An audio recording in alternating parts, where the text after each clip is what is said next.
पाक भारत कशीदगी पर अक़वाम मुत्तहिदा की सलामती काउंसिल का इजलास आज होगा। इजलास पाकिस्तान की दरख्वास्त पर बुलाया गया है। सलामती काउंसिल पहलगाम वाक़े के बाद पाक भारत कशीदगी से पैदा होने वाली सूरत हाल पर गौर करेगी। पाकिस्तान खित्ते की ताज़ा तरीन सूरत हाल पर ब्रीफिंग देगा। सलामती काउंसिल को भारत के जारहाना इक़दामात, इश्तियाल अंगेज़ी और इश्तियाल अंगेज़ बयानात से आगाह किया जाएगा। सिंध तास मुआहदे को मुअत्तल करने के भारत के गैर कानूनी इक़दामात को उजागर किया जाएगा। पाकिस्तान वाज़े करेगा किस तरह भारतीय जारहाना इक़दामात जनूबी एशिया और खित्ते से बाहर अमन और सलामती को खतरे में डाल रहे हैं।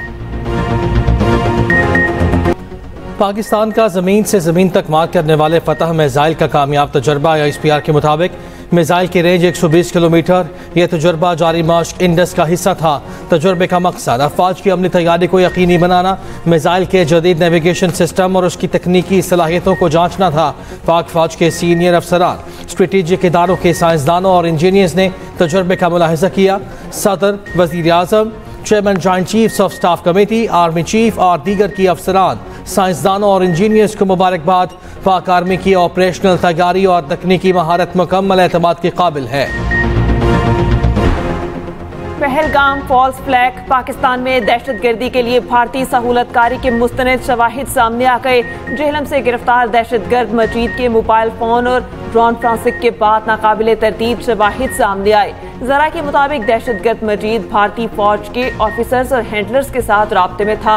रकम मिली, मजीद और भारतीय आर्मी के अफसरान की गुफ्तगू में 4 भारतीय आर्मी अफसरान की निशानदही, मेजर संदीप वर्मा, सूबेदार सखविंदर, हवलदार अमित और एक सिपाही शामिल है। 13 अक्टूबर को मजीद ने जिला बाग में फौजी गाड़ी पर बम हमला किया।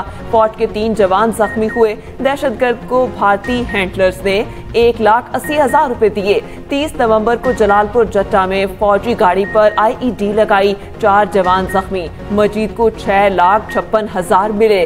भारतीय फौजी अफसर रश वाले बस स्टैंड्स पर धमाके का कहते रहे। दिफाई माहिरीन का कहना है ऑडियो गुफ्तगू सबूत है भारत पाकिस्तान में दहशतगर्दी फैलाता है। भारत सिंध तास मुआहदा मुअत्तल नहीं कर सकता। मुआहदे की मुअत्तली आलमी कवानीन की संगीन खिलाफ वर्जी है। एक तरफा मुआहदा खत्म करना ऐलान जंग तस्वुर किया जाएगा। नायब वज़ीर आज़म वज़ीर ख़ारजा इसहाक़ डार का तकरीब से खिताब। कहा अपने हिस्से का एक बूंद पानी भी नहीं छोड़ेंगे। भारत खित्ते को जंग की तरफ धकेलना चाहता है। भारत को इसी की ज़बान में जवाब देंगे।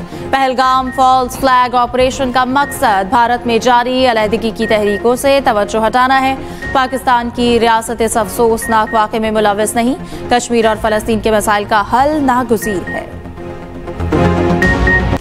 चीन ने जनूबी एशिया में अमन के लिए एक बार फिर पाकिस्तान की हिमायत कर दी। चीनी सफ़ीर चांग ज़ेडोंग की ईवान सदर में आसिफ अली ज़रदारी से मुलाकात। 2 तरफ़ा उमूल, पहलगाम वाक़े के बाद पाक भारत की मौजूदा सूरत हाल पर भी गुफ्तगू। चीनी सफ़ीर का दोनों ममालिक की पायदार और आज़ाद और आमूदा दोस्ती का इयादा। कहा दोनों ममालिक ने मुश्किल वक्त में हमेशा एक दूसरे का साथ दिया। जनूबी एशिया में अमन दोनों ममालिक की मुश्तरका ख्वाहिश है।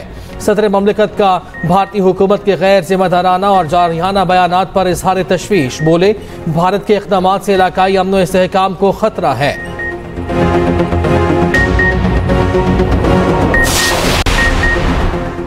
सुप्रीम कोर्ट में फौजी अदालतों के केस की समाअत मुकम्मल। आईनी बेंच ने फैसला महफूज कर लिया। शॉर्ट ऑर्डर इसी हफ्ते जारी करने का ऐलान। जस्टिस अमीनुद्दीन खान की सरबराही में 5 रुकनी बेंच ने समाअत की। अटॉर्नी जनरल ने कहा अपील का हक देने के लिए सुप्रीम कोर्ट का आईनी बेंच ऑब्जर्वेशन दे। पार्लियामेंट को कानून साजी का कहने के लिए जनरल कमर बाजवा की मुद्दत मुलाजमत में तोसी का फैसला मौजूद है।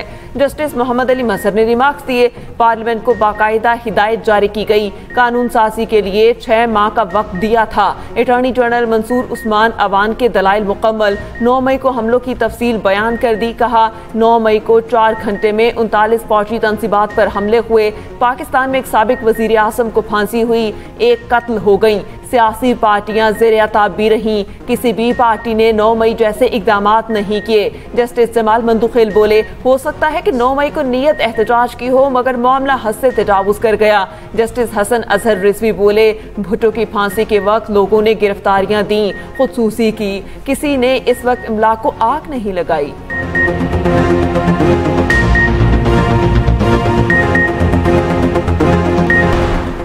पाक भारत कशीदगी कम करने के लिए ईरान मुतहरिक। ईरानी वज़ीर ख़ारजा अब्बास अराग़ची की वज़ारत ख़ारजा आमद पर इसहाक डार ने मौसस मेहमान का इस्तकबाल किया। दोनों रहनुमाओं की मुलाकात में दो तरफा अम्बूर और खित्ते की सूरत हाल पर तबादला ख्याल। ईरानी वज़ीर ख़ारजा इसी हफ्ते भारत भी जाएंगे। मुल्क के बेशतर इलाकों में काली घटाओं का राज। कराची समेत सिंध में गर्दो गुबार का तूफान। शहर कायद के बेशतर इलाकों में तेज हवाएं। मंगू पीर समेत मुख्तलिफ मकामात पर हल्की बारिश। आज शाम भी बारिश का इम्कान। सिलसिला कल तक जारी रह सकता है। नौशहर फिरोज और महराबपुर में दीवारें गिरने से खातून और मर्द जाँ बहक। कई दरख्त उखड़ गए। सोलर प्लेटें उड़ गई। हैदराबाद, शाहपुर जाकर और सांगड़ में भी मट्टी का तूफान। बिजली का निजाम दरहम बरहम हो गया। नौशहर फिरोज के नवाही गांव में आग लग गई। 1 दर्जन के करीब कच्चे घरों में सामान जलकर राख हो गया। जूही में प्यारो स्टेशन पर तूफानी हवा से होटल में आग भड़क उठी, जलकर राख हो गया। उधर लाहौर समेत मुख्तलिफ शहरों में बादलों के बसेरे।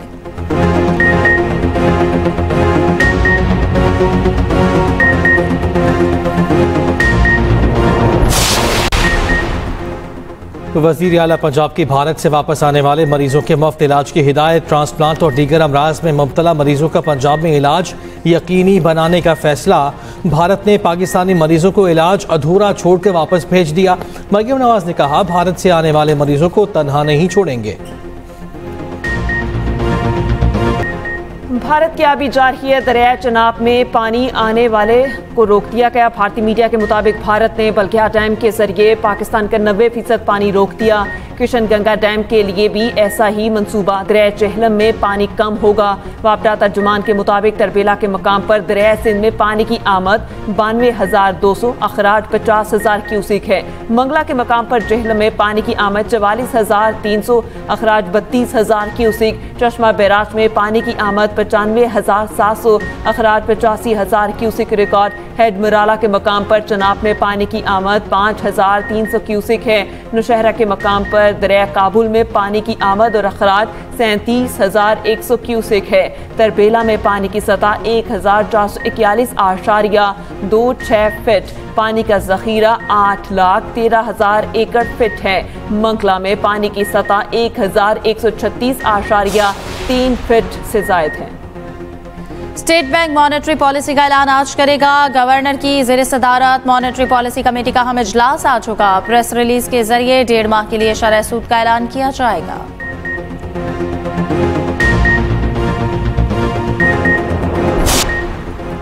गवर्नर सिंध कामरान टेसोरी से चेयरमैन एमक्यूएम खालिद मकबूल सिद्दीकी की क़यादत में वक्त की मुलाकात। अरकान सूबाई असम्बली ने अपने हल्कों के मसाइल और मुख्तलिफ तजावीज़ से क़यादत को आगाह किया। गवर्नर सिंध की मसाइल के हल में हायल रुकावटों को दूर करने की यकीन दहानी।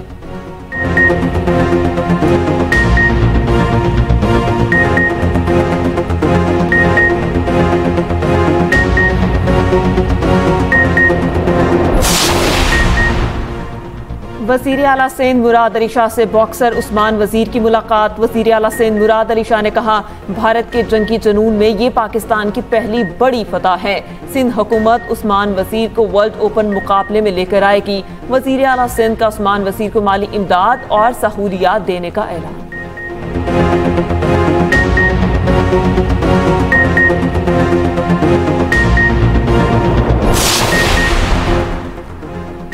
सिंध में 15 जून से प्लास्टिक बैग्स पर मुकम्मल पाबंदी। महकमा माहौलियात सिंध के नोटिफिकेशन के मुताबिक पाबंदी का इत्तलाक non degradable, oxo degradable, black और रिसाइकिल प्लास्टिक बैग्स पर भी होगा। 2019 के जुज़वी पाबंदी के बाद अब मुकम्मल पाबंदी होगी।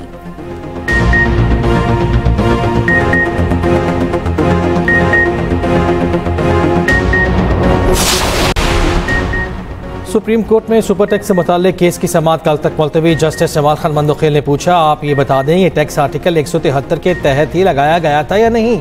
सुपर टैक्स से जमा की गई रकम किस तरह तकसीम होती है? क्या कानून साजी के बगैर आप सुपर टैक्स लगा सकते हैं? FBI के वकील रजा रबानी कल भी दलाइल जारी रखेंगे।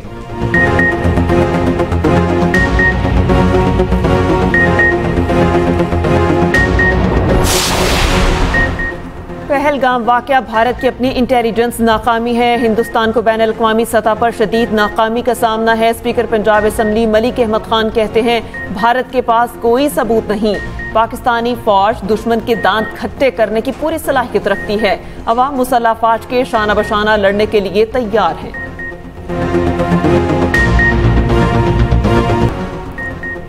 नवाज शरीफ वजाहत करें कि मोदी इनकी कमजोरी है या मजबूरी। अवाम, पीटीआई और फौज मोदी के खिलाफ एक पेज पर है।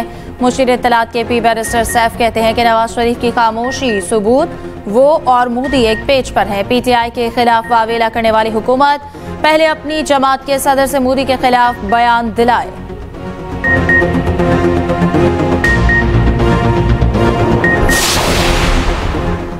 पहले ही कहा था KP हुकूमत का एक ही एजेंडा, करप्शन और गैर कानूनी भर्तियां।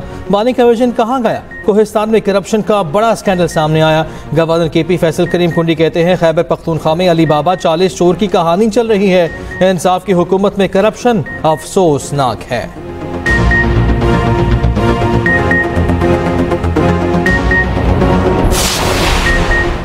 9 मई फसादात में मुलविस 20 मुल्जिमान को 6 माह कैद बामुशक्कत, 50 हज़ार जुर्माना। इंसदादे दहशतगर्दी अदालत रावलपिंडी ने इकबाल जुर्म पर सजाएं सुना दी। मुल्जिम 2 साल से जमानत पर थे, हिरासत में लेकर जेल मुंतकिल करने का हुक्म। निजकारी के खिलाफ पंजाब के सरकारी अस्पतालों में OPD और इंडोर में हड़ताल जारी। लाहौर में मेयो सर्विसेज, जिना, गंगाराम जनरल और चिल्ड्रन अस्पताल में भी काम बंद। चंद अस्पतालों में सीनियर डॉक्टर्स और इंतजामिया से आउटडोर चलाने की कोशिश। हड़ताल के बायस दूर दराज से आए मरीजों को मुश्किलात का सामना। ग्रैंड हेल्थ अलायंस के मुताबिक अस्पतालों की निजकारी रोकने के ऑर्डर्स तक OPD और इंडोर सर्विसेज मुअत्तल रहेंगी।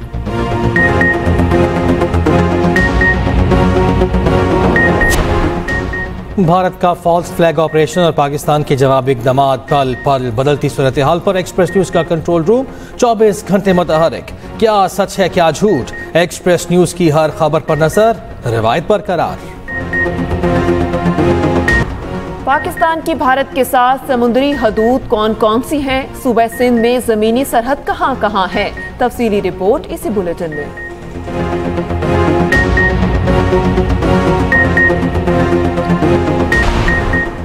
मस्जिदुल हराम में आज़मीन हज की आमद का सिलसिला शुरू। विजिट वीज़ा पर सऊदी अरब आने वालों पर मक्का मुकरमा या मुक़द्दस मकामात पर रिहाइश पर पाबंदी।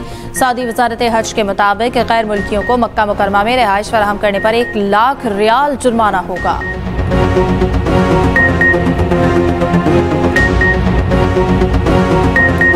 यमनी हौसियों का इसराइल के बिन गुरियान एयरपोर्ट के करीब मिसाइल हमला। जवाब में नेतन्याहू की ईरान पर हमले की धमकी। कहा हौसियों के आका ईरान को अपनी मर्जी की जगह और वक्त पर जवाब देंगे। ईरानी वजीर दिफा ने कहा अमरीका या इसराइल ने हमला किया तो ईरान जवाबी वार करेगा। किसी ने पहल की तो इसके मफादात, फोर्सेस और अड्डों को जब और जहां जरूरत पड़ी निशाना बनाएंगे। गजा पर सुबह सवेरे इसराइली हमले में 24 फलस्तीनी शहीद।